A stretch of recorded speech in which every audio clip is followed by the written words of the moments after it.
vários países, o Líbano, inclusive, tributa parte, se não mudou a legislação, né? Eu lembro lá atrás, tributa parte na empresa e parte na distribuição. Muitos países fazem isso. Deixa eu falar um pouco sobre isso. Claro. Parte. Gente, esse é um dos conceitos talvez mais importantes que você deve ter agora para valer, assim, para pensar doravante. A gente aprende que existe pessoa jurídica e pessoa física. Quem entra na faculdade de Direito, no primeiro ano, aprende isso. E quando eu vou à faculdade, no quarto ano, pergunto aqui, quem é pessoa física? Se eu perguntasse aqui, quem é pessoa física? Quem é pessoa física aqui? Todos. Todos vão levantar a mão, espero que sim. Depois perguntar, quem aqui é pessoa jurídica? Alguns levantam a mão, daí eu digo assim, não, você tem uma pessoa jurídica, mas que... Enfim, a gente aprende que pessoa jurídica é algo distinto. Gente, uma noção muito importante, muito importante. Vocês não são nem pessoa física, nem pessoa jurídica. Vocês são indivíduos. Agora, pessoa física e pessoa jurídica é algo que não existe no mundo real. Existe no mundo do direito. Ou seja, você quando nasceu, surgiu um avatar seu, que se chamava pessoa física. Toda vez que você mexe o braço, a pessoa física mexe. Então você cria obrigações, isso aqui, para aquela pessoa física. Na verdade, cá entre nós, a pessoa física nasceu antes de você, porque o Código Civil dá direitos ao nascituro.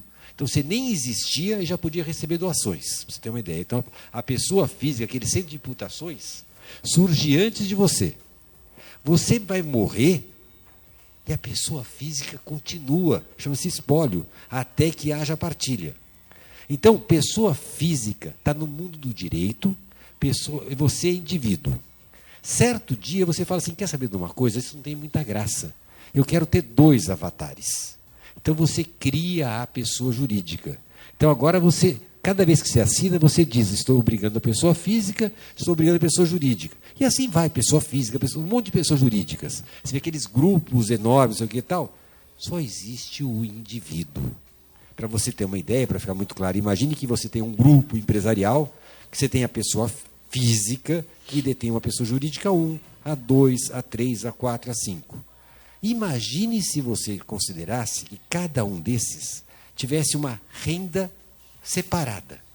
No sentido assim, realidade separada.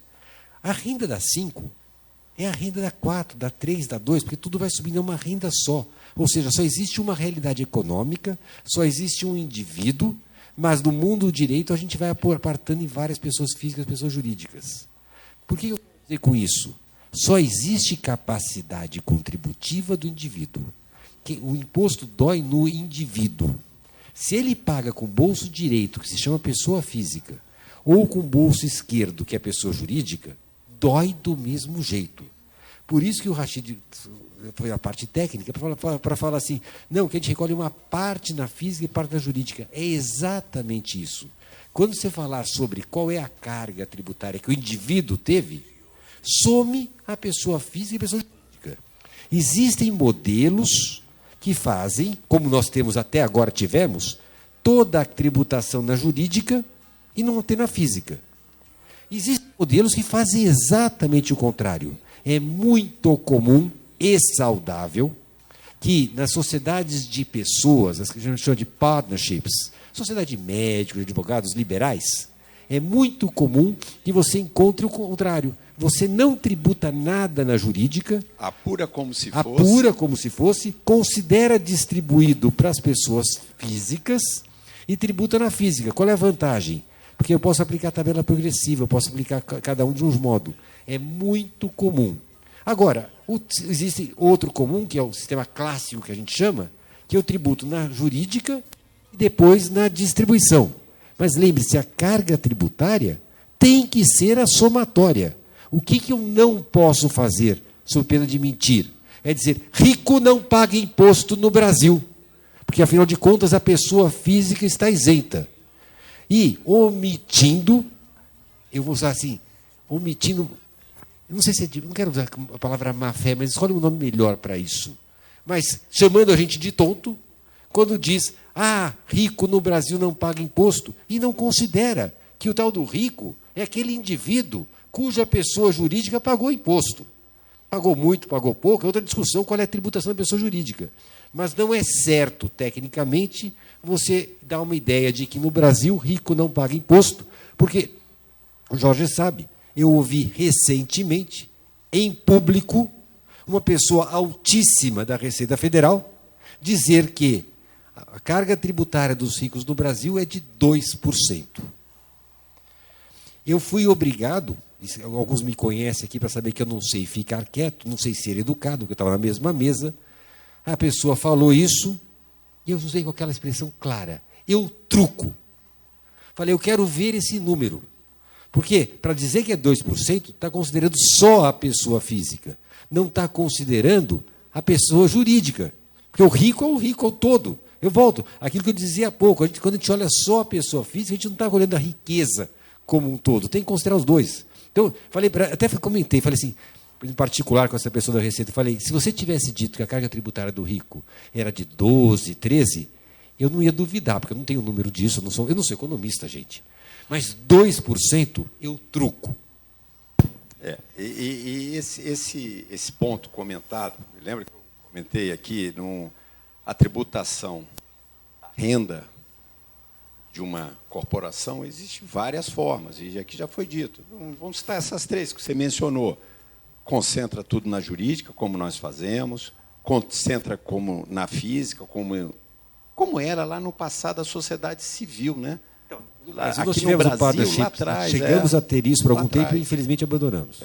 Exatamente. Decreto-Lei 2397. Nos Estados Unidos, acabou com a 7713. O decreto foi instituído pelo Decreto-Lei 2397. Instituído, e acabou com a 7713, se eu não me engano. Lá atrás. E nos Estados Unidos tem isso ainda, né? Ele tem, e esse modelo clássico das duas. Veja,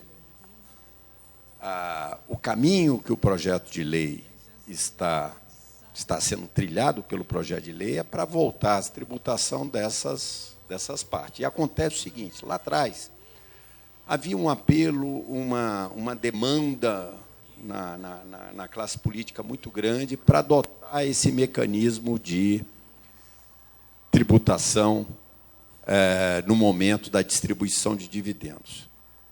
A gente tem que tomar muito cuidado, porque, mais uma vez, o dividendo que está sendo distribuído já foi pago o tributo, né? Aqui no Brasil, na ordem de 34%. E eu lembro, nas contas lá de trás, se a cada 1 ponto percentual de imposto de renda que eu teria que reduzir para fazer esse equilíbrio que o professor Chueri comentou, eu precisaria de algo em torno de 3 alguma coisa, eu diria para 4% a cada 1 ponto. E, mesmo assim, não garante arrecadação. Por quê? Porque o fato do contribuinte, não necessariamente, ele vai distribuir. Ele vai adotar outros mecanismos, como aqui já foi mencionado. Distribuição disfarçada, vai deixar de distribuir por algum outro motivo, investimento, etc. A arrecadação não virá. O Paulo Guedes teve essa ideia de tributar dividendos, ele mesmo dizia, não, que com isso as empresas vão evitar distribuir lucro e vão reinvestir na própria empresa, como se isso fosse positivo. Eu posso até trocar também isso, porque eu tenho escritório de advocacia, eu não sei porque eu preciso manter o dinheiro na empresa, ou seja, coisas como essa que não faz nem muito sentido. Mas como ele partia dessa premissa, se a premissa dele for verdadeira, para manter a arrecadação, porque o Estado precisa viver, veja, se eu reduzo a tributação da pessoa jurídica e quero manter a mesma arrecadação, eu tenho que ter uma tributação muito alta do dividendo, porque o valor do dividendo não é equivalente ao valor do lucro. Isso. A base é completamente distinta. Então, o projeto tinha problemas nele mesmo, essa ideia da distribuição. Porque naquela época eles queriam dizer que manteriam a carga tributária, diferente do atual. Atualmente, eles não tiveram a mínima sem vergonha de dizer, não, nós queremos aumentar a carga para compensar o favor que nós demos dos R$5.000. Então, isso aqui que a gente está contando aqui é caso de aumento de carga tributária. Só queria dizer uma coisa, desculpe, só Jorge, porque a gente tem que ser muito honesto. O Jorge falou, a pessoa jurídica paga 34%. Isto, desculpe-me... Alíquota nominal. Alíquota nominal. É porque, de verdade, alíquota não nominal. É menos, seja, porque tem juros sobre capital. Muitas pessoas etc. jurídicas têm alguns tipos de reduções, como juros sobre capital próprio. O lucro presumido, muitos aqui conhecem, fazem com que a carga tributária de pessoas jurídicas, em geral aqui, é coisa de 14%, nós estamos longe. Mas o problema, e eu acho que é um problema de ter distorções na tributação da pessoa jurídica. Mas o conserto seria, vamos melhorar a tributação da pessoa jurídica, e não criar esse monstrengo que nós estamos fazendo aqui. Professor Schwery, bem lembrado. Contribuinte não paga alíquota. Né? Contribuinte não paga alíquota. Eu posso ter uma base 100 com uma alíquota de 10. Mas se eu tiver uma base de cálculo reduzida para 50% e alíquota de 20%, eu vou pagar o mesmo tributo. O contribuinte paga tributo. Então, é esse cuidado que tem que ter. A alíquota, enfim, o dividendo é pago na empresa em geral. No lucro presumido, acho que posso abrir um parênteses, fugindo um pouco do lucro presumido, realmente, especialmente para os prestadores de serviço, nós temos aí a alíquota de o percentual de 32% aplicado sobre o faturamento para chegar à base de cálculo do imposto de renda das empresas optantes pelo lucro presumido. Tá. Temos muito médico presente aqui que conhece essa história. 32%.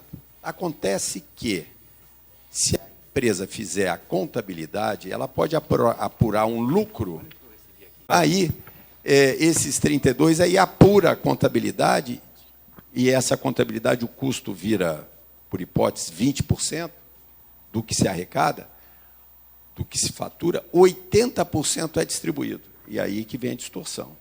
A meu ver, tem uma distorção aí. Para mim, professor Schwery, o equivalente a 32 deveria ser isento como é hoje.